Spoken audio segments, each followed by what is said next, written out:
दिनै जोबोद दुखुनांथाव जाथाय जादों जोंहा नैबेवहाय मानोना मैयानि बेलासे 5:30 बाजिसोआव जोंहा 1 नं बनगुरुमनि आंनिनो आदै जायो सन्थला बसुमतारी बिथाङा माने बबावबा माने न'आव मोनफैयैनि थाखाय न'खरनि मानसिफोरा बिदिनो हालाय हाफाय आफाया गैया बहा थांखो बिदि खबर लाबाय थादोंमोन। हरसेनि समाव जोङो बेखौ मोननो हायाखैमोन बबाव दं बबाव गैया। नाथाय दहाय फुङावसो जेब्ला जों 8 बाजिसोआव बिथांखौ खबर मोनबायखि बर'मखलिनि मोनसे काजिथिङा बागानावहाय बिथाङा मैदेरजों बुथारजानानै थानाय मोनसे हालोदाव दङ होननानै खबर मोननायखाय जों नायफैबाय आरो बिथाङा नंगौ बे जोंनि 1 नं बनगुरुमनि सन्थला बसुमतारी आदैयानो। दा दुखुनांथाव बाथ्राया बेनो बिथाङा न'खरा खोब दुखिया बिथाङा बिहिबो गैया मादैबो गैया गोबाव समनिफ्रायनो बिथाङा बबावबा थांनानै दंहैयो आरो बिथाङा उन्दै उन्दै माने गथ'फोरखौहाय गावनो हाजिरा खामला मावनानैहाय फेदेरबोदोंमोन फोरोंबोदोंमोन। दा दुखुनांथाव बाथ्राया बेनो दिनैनि दिनावहाय गथ'फोरखौहाय स्कुलफोराव लेखा फोरोंनो हायाखैब्लाबो फोथांनो आन्था जाहोबोनानै फेदेरदोंमोन। नाथाय दिनै बेहा बे समावबो माने जोबथा बिराद गिदिर घटना दुखुनांथाव जानानै फैबाय। दा दिनै न'खराव बिस्रा रावबो गारजेनानो गैलिया। फिसाला सासे दं बिथांनि जिथु देहानि जिथु सान्थौ बेबो इसेबां मोजां फारसेनि नङा बिथाङा एसे लुज माइन्डआव दं। दा फिसाजो सासे दङमोन बिया होजानाय दा न'खरा बिनि दायथ'आवनो थाबाय। दा आं आसा खालामदों सरकारनिफ्राय जिथु नैबे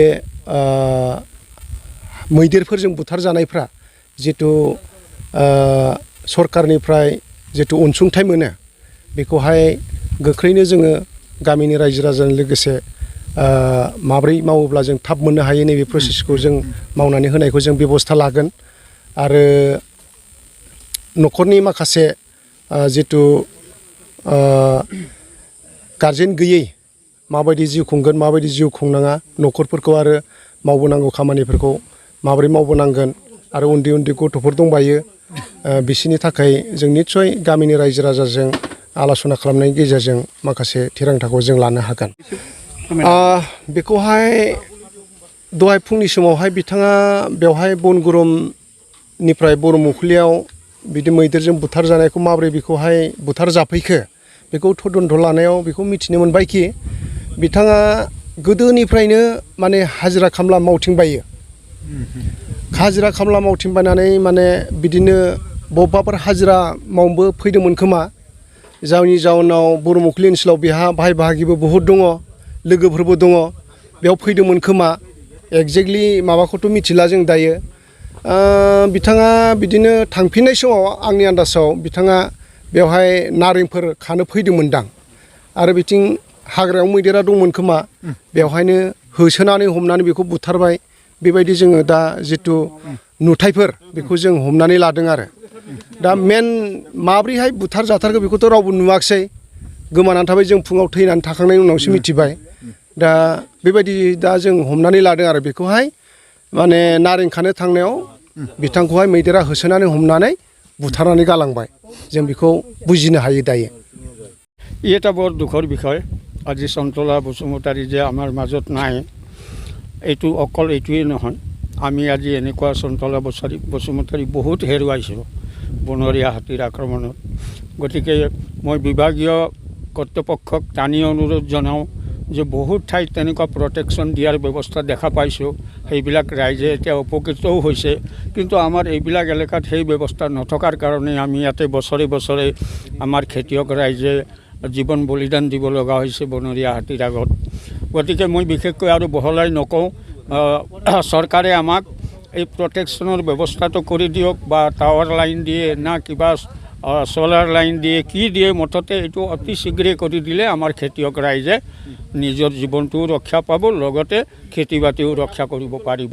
আৰু যদি এনেকৈ যদি চৰকাৰে আওকাণ কৰি থাকে তেতিয়াহ'লে ইয়াত আৰু ৰাইজে জীয়াই থকাটো মই টান দেখা পাইছোঁ।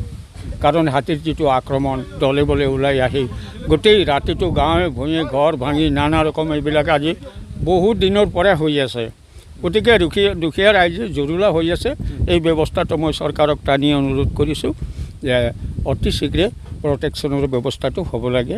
আৰু চন্তলা বসুমতাৰীৰ যিটো মডেল, তেওঁ একেবাৰে দুখীয়া পৰিয়ালৰ মানুহ, তেওঁৰ ঘৰৰ অৱস্থা বেয়া, বেচাৰা ইয়াতে পাব্লিকৰ ঘৰত কিবা এটা হয়তো কাম হাজিৰা কৰিব আহিছিল নেকি, তেনেকৈ আৰু হাতীৰ মুখত পৰিল, তেওঁৰ মৃত্যু হ'ল। এতিয়া প্ৰশাসনে আহি তেওঁক বিহিত ব্যৱস্থাৰ কাৰণে আগবঢ়াই লৈ গৈছে। গতিকে মই আৰু বেছি দীঘলাই সময় নষ্ট কৰিব বিচৰা নাই। মোৰ কিন্তু চৰকাৰৰ ওচৰত এই বাৰ টানি অনুৰোধ, এইটো প্ৰটেকশ্যনৰ ব্যৱস্থাটো